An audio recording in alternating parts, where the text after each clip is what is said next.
नमस्कार मित्रांनो, स्वागत आहे तुमचं दिलकशी या आपल्या मनाशी जुळलेल्या कथेमध्ये.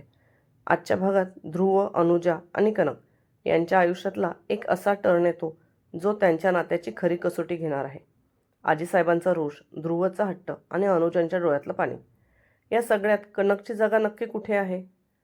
चला तर मग सुरू करूया दिलकशी भाग 7. आईसाहेब, तुम्ही बसून घ्या. प्रवासाने थकून आल्या असाल, मी चहा पाण्याचं बघते. अनुजा लगेच मध्यस्थी करत पुढे आल्या, कारण त्यांना त्या दोघांचा स्वभाव माहीत होता. जर आत्ताच ठिंगी पडली तर इथेच मोठा वाद उभा राहणार आणि तो त्यांना नको होता. पहिले मला सांग, या मुलीला तू या घरात काय पाहून आणले, ते सुद्धा ध्रुवची पत्नी म्हणून? काय कमी आहे कनकमध्ये? दिसायला सुंदर आहे. आमच्या भावाची एकुलती एक मुलगी आहे. तिच्यात तिच्या आईचे संस्कार दिसतात मला. आणि जर चुकूनच काही कमी झालं तर मी आहे ना सगळं शिकवायला. अनुजा कनककडे पाहत म्हणाल्या. तसं कनकने सुद्धा त्यांच्याकडे पाहिले. त्यांच्या डोळ्यात तिला स्वतःप्रती प्रेम दिसत होते. फक्त दिसायला सुंदर आहे म्हणून का तू तिला या घराची सून म्हणून घेशील? ती एक गोष्ट सोडली तर दुसरी काय गोष्ट आहे जी ती आपल्याबरोबरच उभी राहील? तुझ्यात सुद्धा गजेंद्रने काय पाहिलं काय माहिती?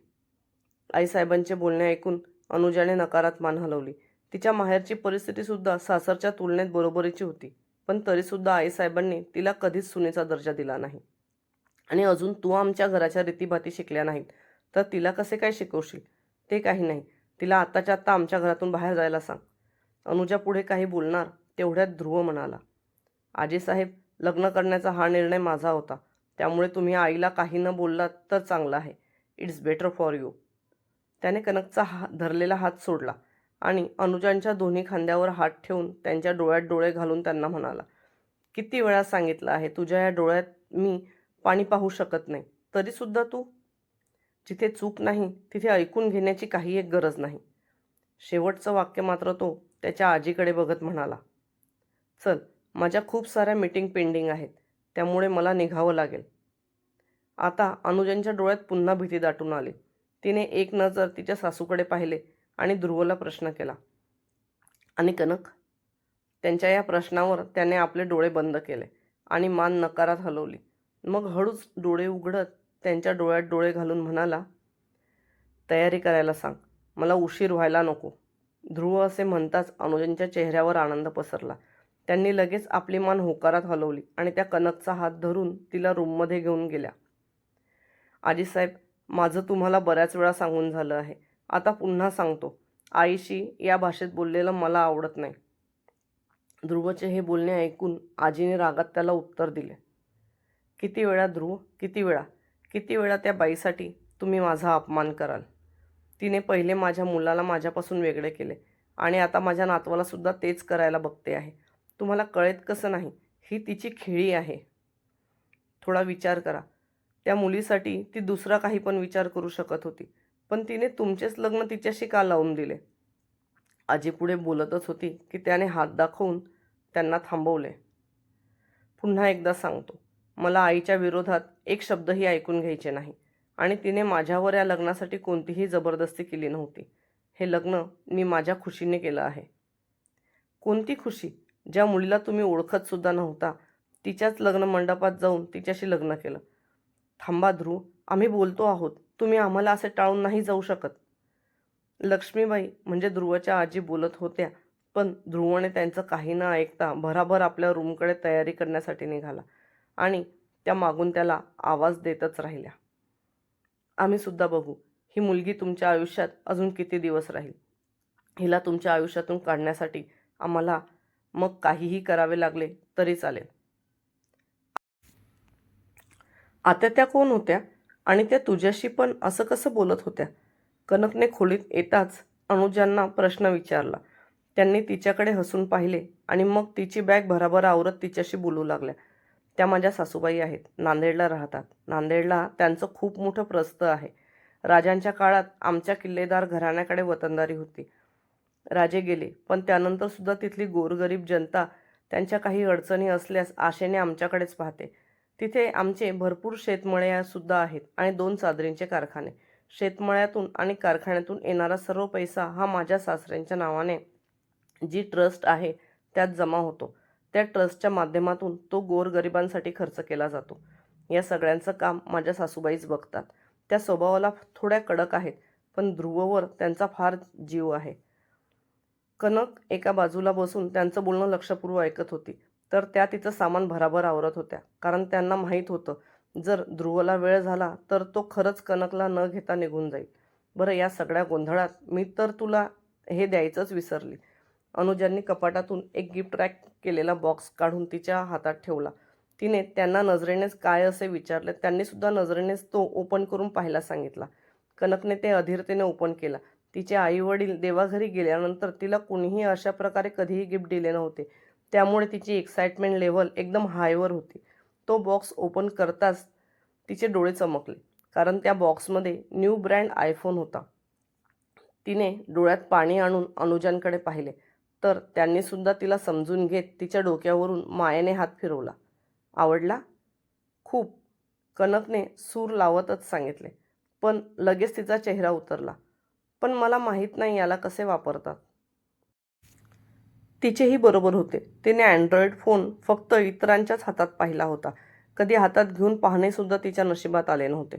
कॉलेजला सुद्धा तिचा मामा तिला परीक्षेपुरता जाऊ द्यायचा, म्हणून तिथेही कोणी मैत्रिणी होण्याचा संबंध नव्हता. त्यामुळे तिला तो मोबाईल कसा वापरता हे माहीत नव्हते.